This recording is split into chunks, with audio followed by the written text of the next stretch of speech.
GeForce RTX 2060 vs Radeon RX 5600 XT, 32-game benchmark. GPU battle at $300.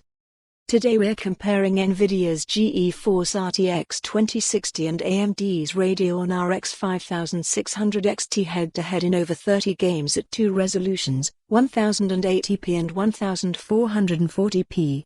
But before we move on to the benchmark phase, let's put things in perspective for the newly launched mid-range Radeon and the year-old RTX 2060 that has received a price cut down to $300 for some models.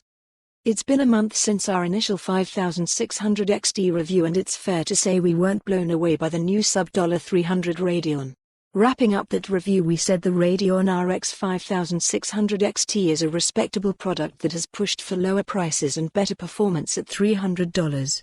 For that alone, we commend it. The GPU won't blow your socks off, and yet it's better value than the Radeon RX 5700 and makes the RTX 2060 Super a really tough buy. Given the competition in this price range, we think AMD has done fine. We also questioned whether many RTX 2060 models would actually hit $300 and what kind of stock you could expect for so-called KO and FE models at that more aggressive price point. About a month later, where are we now? Well, the RTX 2060 is still kind of a $300 GPU, as you can buy the FE model for $300 directly from Nvidia, and the EVGA KO version is also available for $300. Meanwhile, 14 gigabits per second 5600 XTs can be had for $290.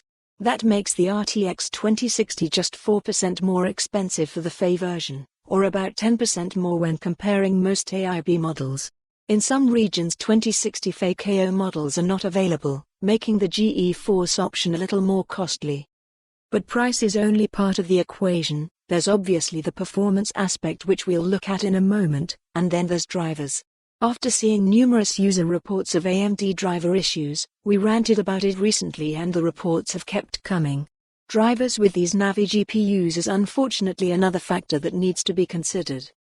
For today's testing, we are using the MSI RTX 2060 Gaming Z and the Sapphire Pulse 5600 XT, equipped with the latest of BIOS supporting 14 gigabits per second memory transfer speeds.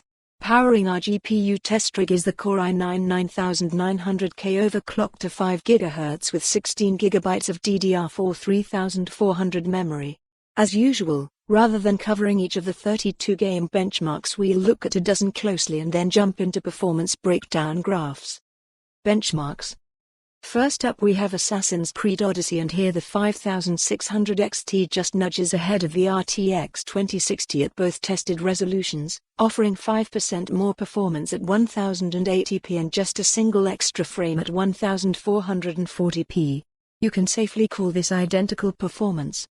In Star Wars Jedi Fallen Order, we see that using the latest drivers it's very tight between the RTX 2060 and 5600 XT. Again, we're looking at basically identical performance.